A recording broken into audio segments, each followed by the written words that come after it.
تشنگی. یک نیم روز خوش از روزهای آخر اسفند ماه بود. خورشید خنده روی پس از گریه های ابر بر شاخه ها غبار طلایی فشانده بود.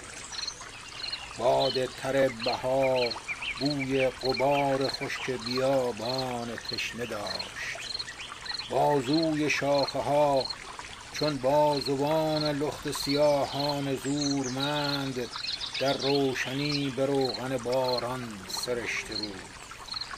چابکتر از نسیم دو گنجشک خردسال از لانه پر زدند.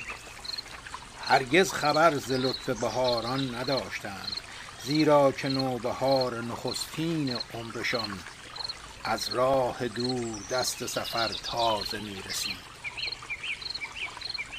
در چشمشان بهار و جهان هر دو تازه بود.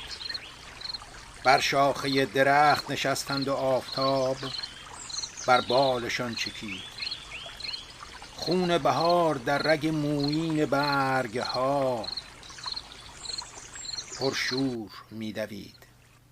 در زیر پای نازک و حساس جوجه ها نبض جوان شاخه تپدار می‌تپید. ناگاه زیر پنجه آنان جوانه‌ای چون کورکی درشت به بازوی شاخسار جوشید و پخته گشت و سر از پوست برکشید. از لرزه‌ای که در تن آن شاخه اوفتاد گنجشک‌های خرد چون خفته‌ای که زلزله آواره اش کند ترسان گریختند و از بیم آن که بر تن هر یک زیان رسد از هم گسیختند. اما دوباره سایه بر آن شاخه ریختند، زیرا همان دمی که کف پای هر دو را نیش جوان سوخت در قلب هر دو عشق نخستین جوانه زد. اندام هر دو را تب گرمی فرا گرفت. هر لحظه از حرارت تب تشنه تر شدند. در جستجوی قطره آبی شتافتند اما نیافتند، زیرا که اشک ابر به پایان رسیده بود، زیرا که آفتاب زمین را مکیده بود.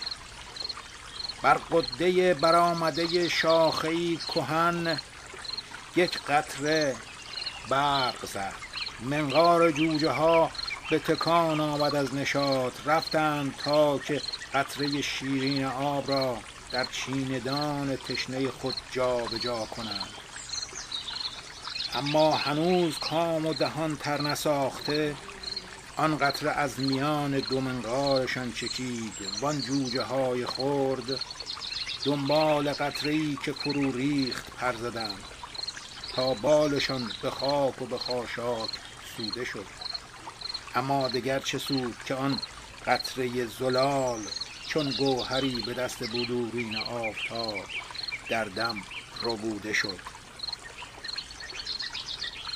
در نیم روزهای تبالوده بهار وقتی که آفتاب پاشد به شاخه های تر شاخه ها غبار، گنجشک های خرد که لطف بهار را جز در لهیب تشنگی خود ندیده اند در جستجوی قطره آبی زلانه ها پر میزنند و روی به هر سوی میکنند.